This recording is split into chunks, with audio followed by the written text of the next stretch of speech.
from Thessaloniki. I have never been here before, so I'm super excited to now be here, and especially to be here at Christmas time, because Athens, okay, they do some Christmas, but Thessaloniki is sort of known for their Christmas decorations. So I'm super excited to see that. I'm here for the weekend, so it's just a short weekend in Thessaloniki, but I'm super excited. Part of the reason I'm in Thessaloniki is that the hotel that I'm staying at has brought us here along with a public relations company. So just have to disclose to you guys, this was sponsored, but I'm sure that everything's gonna be great, and I'm actually super happy with the hotel already. We've been in here for like 2 minutes. So I will show you the hotel a little bit later, but now we're gonna go to lunch.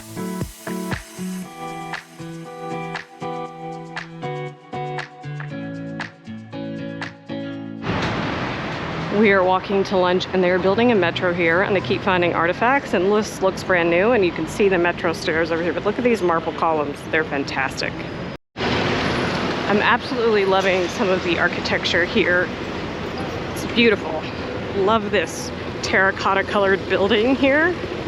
And there are Byzantine churches everywhere, it seems. We're about to walk past one, I think. All right, we have come to this place called Estrella for lunch. It is like Greek street food. I'm gonna have breakfast though, because I really didn't have breakfast. So I'll show you the menu. So I think I'm gonna get an omelet. They have lots of different cool things.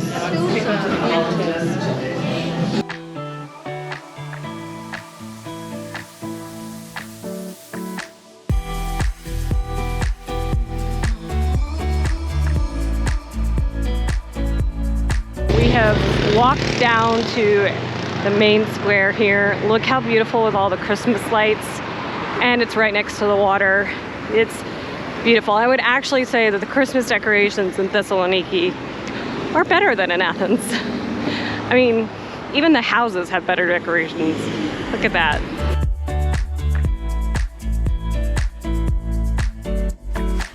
So we are yet again eating. I know it seems like all we've done is eat today, but yeah, that's kind of it. Anyway, who cares? Because one of the people here said Thessaloniki is for eating, which I love. So we're here at a place called AgiosDemetrios. It is not in the city center, unfortunately, but it's beautiful. I'm going to show you the inside, and it's right on the water. This is the beautiful restaurant. Beautiful setting, and look, the sea. Oh, it's not showing up on the video. The sea is right outside, and I guess in the summer you could sit outside, and it's really windy, so the waves are coming in.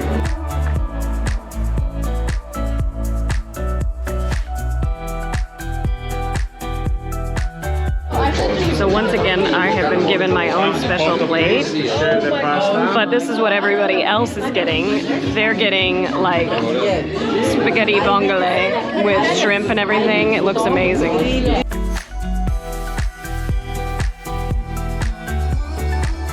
Calimera.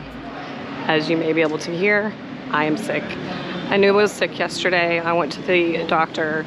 I don't have COVID, but I sound terrible. But that's not why we're here. This morning we are going to go to a Bugata manufacturer, which is a pastry in which there's custard inside. It's a very traditional Greek pastry. It's very sweet though. So we're gonna do that.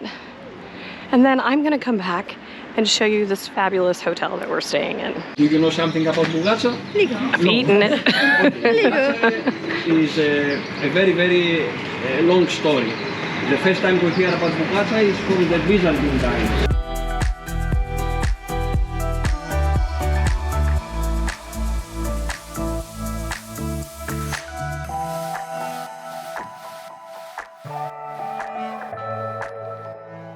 Here in our Bugata shop, we support local producers.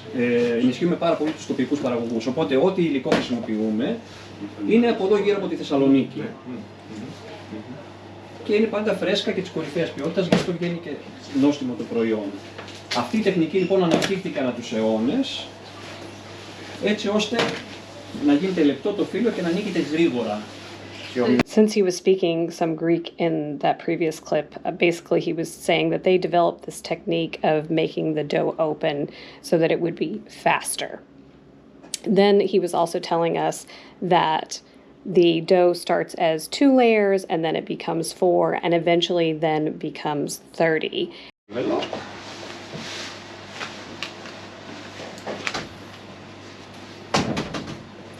Even the olive oil is from a friend of mine in Thessaloniki that makes perfect olive oil. And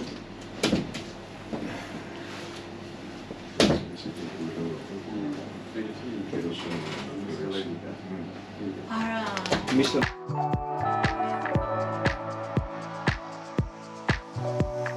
That was probably the best Bugata I've ever had. And that's actually something I don't really love because it's too sweet for me. But what's interesting is he said that Bugata originally didn't have any filling. It was just the phyllo dough with some sugar. And he served it to us that way. And it's crystallized sugar, not powdered sugar. It was so good. Just sweet enough, but not too sweet. And in Thessaloniki, I think the people that are with me on this press trip were kind of thinking I was crazy to walk back since I'm not feeling well. But this is part of the reason I wanted to walk back, is because Thessaloniki was destroyed by a fire in 1916. So most of the buildings in the area are new. But there are remnants of the Byzantine era all throughout the city. There are Byzantine churches everywhere. And I'm walking past this, and it's a tower, Claudian's Tower, it says. It looks amazing, and it's massive. And it's interesting because a lot of the ruins we've seen so far have been very low below ground, and this one is so high up. So it makes me think that it actually probably much further down in this hill, there's probably more wall. This is the lovely hotel that we're staying in. It's called Thess Residences. And so if you're wondering why it's called residences and not hotel, that's because they're all apartments. There's studios and 1-bedrooms, and they all have kitchens. And downstairs, which I'll show you, is a lounge and a laundry and a small gym. So what I really love about this is you could come for a week or you could come for a month. They do long stays if you book in advance. I'm on the first floor. So as you can see, there are lots of rooms. Kalimera. And there are 25 rooms, and every single one of them is an apartment. And here we are. What I love about this is a full kitchen. Like, you're not getting a little dinky kitchenette that you can't prep food on. This is actually better than my kitchen in Athens. You do have just 2 burners, but I find that's enough. But an oven, big refrigerator, and all the basic cutlery and utensils to cook with. And there is an espresso machine, a toaster, so that's really nice. Plenty of cabinets of space as well. So this is a 1-bedroom apartment, and as you can see, it's filled with windows. And there is a balcony, which I really love. And if you were coming and you wanted to work here and stay here long term, up here in the apartment, there are 2 places. You can see there's a table there with 2 chairs, and there's a table here with 4. So if you're here with your partner and you both needed to work at the same time, you could have your own space. It's really nice. Here is the small but very lovely bathroom. So even though it's a residence, they do provide hand soap and lotion and shampoo. Some of this is my stuff, but as you can see, it's nice and big. And let me tell you also, the heat works really well in here. It has its own radiator rack, and that was nice and warm this morning. And the thing that everyone wants to know about is the bed. This is the bed. It's amazing. Even though I'm sick, when I was sleeping, I slept well. And the heat works very, very well. I could actually, like, the radiator woke me up at one point. And I was like, okay, the heat is on. And let me tell you, you can bring all your clothes too, because look at this. There's tons of storage in here. So there's basically a full closet in here. All of these are storage areas. There is like a little dresser in here with a safe and more closet space. The laundry has both washers and dryers, and there's 2 irons, and it's not paid. So you just come in and do your laundry. They have laundry baskets. Let me tell you, it smells fantastic in here. It smells like laundry. And just around the corner is this amazing lounge. And there's a meeting room and a business center. There's even a little vending machine, and they don't just have junk. They have muesli and chips and tea, which is really nice. And then they have drinks. Here is the gym, which let me tell you, for a small gym, it has lots of stuff. It has TRX, free weights, yoga ball. It's really nice. And then there's this communal lounge area with this giant television. So if you're staying here and you don't want to be in your room, but you don't want to go out, that's great. They've got books and games, lots of little seating areas. And up until now, they really haven't been doing breakfast, but they say that come hopefully in the new year, they will be doing breakfast. So I don't know if this will be an example. This is just what we were provided with this morning. So they're going to start offering breakfast. I think they're going to do a little bit of renovation down here to make that bigger. Now it's time for a nap in that lovely bed. I'm now walking to lunch. What's great about Thessaloniki is a lot of the stuff in the center is super walkable. It's only if you want to go out far, like we did last night for dinner, where you either need a car or a bus. But there is Uber here, and there's also Free Now, which is kind of the Greek Uber. It may take a little bit longer here than it would, say, in Athens. So just make sure you give yourself maybe an extra 10 minutes than you would like if you were in Athens. I got to the restaurant and they were not there yet. So I have decided to walk over to some ruins that I can see that are like 2 seconds from the restaurant. This is another tower. Now, I don't know enough about the history of Thessaloniki to know about the towers. I know there used to be a very large 4-kilometer wall that surrounded the city, and it actually used to go all the way up to the sea. And then parts of it were torn down over the years. So I think a lot of these towers are part of that historic wall. Oh, this is cool. You can walk through it. And apparently there's a castle on that side over there. And then there's a car park. What I saw was that building over there, which I'm not sure showing up on the video. And it's all a part of this wall. And I looked at Google Maps and it like zigs and zags. So it's definitely like part of a wall. So this must have been a gate. And what I think is interesting is down there it runs into the modern building over there. And no entrance fee. You just walk up and enjoy. So the restaurant is called Mater and Margarita. It's very lively. People have been waiting outside in the cold even to get in. I'm still waiting for them to come, but they're on their way. So, but it's very modern inside, so I'm excited to see what the menu is like. The restaurant served a seasonal menu, and while the food was modern, there was a traditional Greek element in every dish, and every dish was amazing.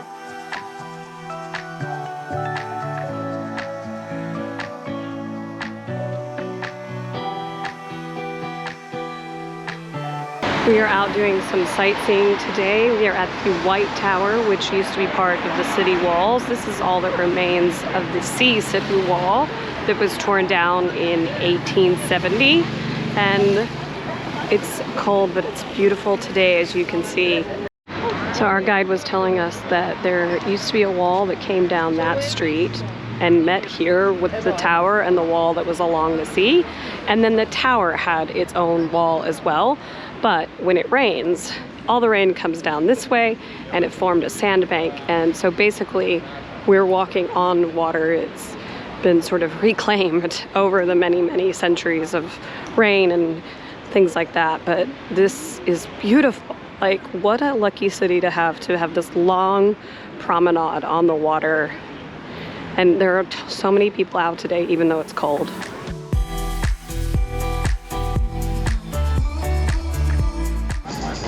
What she said is that the promenade is just slightly over a mile long, so 1,600 meters.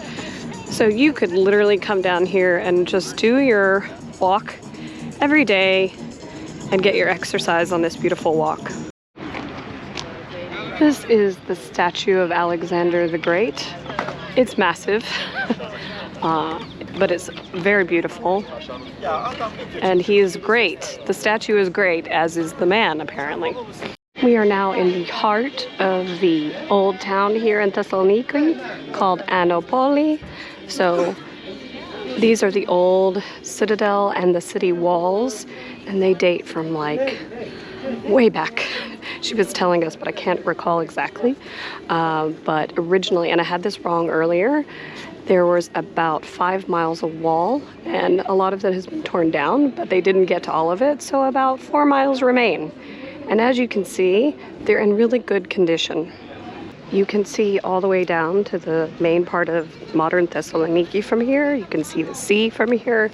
It's a great place to come and get a really good view of the entire city.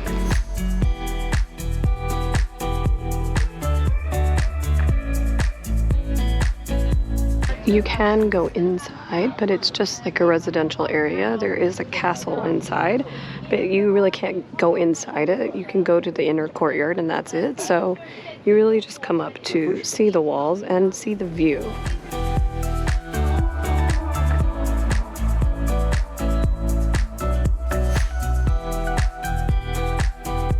You can really get a good sense of how thick the walls are to in this gate.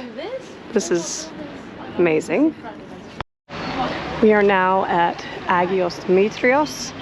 It is not the oldest or the biggest church here, but it is the patron saint of Thessaloniki. And the church is dated starting from the 5th century.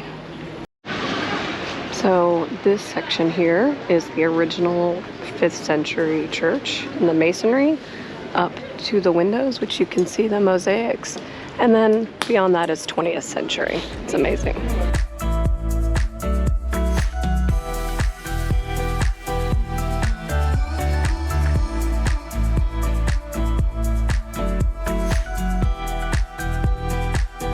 We're now in the crypt of the church. It actually used to be a Roman bath. You can actually see some of it there behind me. So it's been many things, and it was built by the Romans, of course. And it feels very Roman under here. And it's not dark and dreary. As you can see, there's some natural light. Now this church has been many things, including a mosque. So when it was a mosque, the crypt was sealed over. And only when a major fire happened and the roof collapsed, the wooden roof, it also collapsed the roof over the crypt, and that's how they discovered this.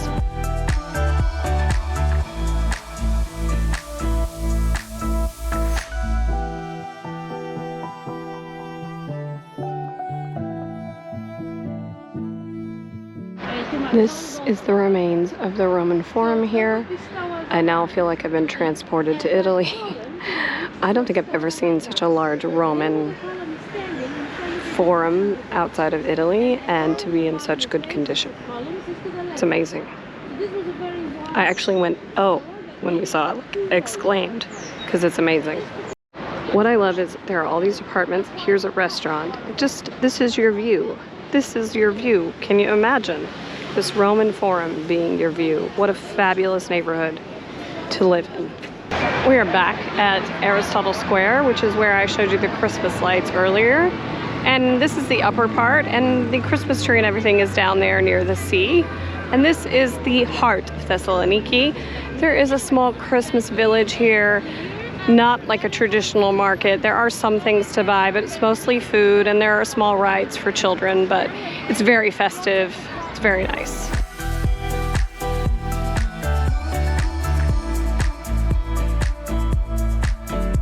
now walking through the Ladakia neighborhood, which is a lot of restaurants, and this is where we're going to have our final meal here in Thessaloniki.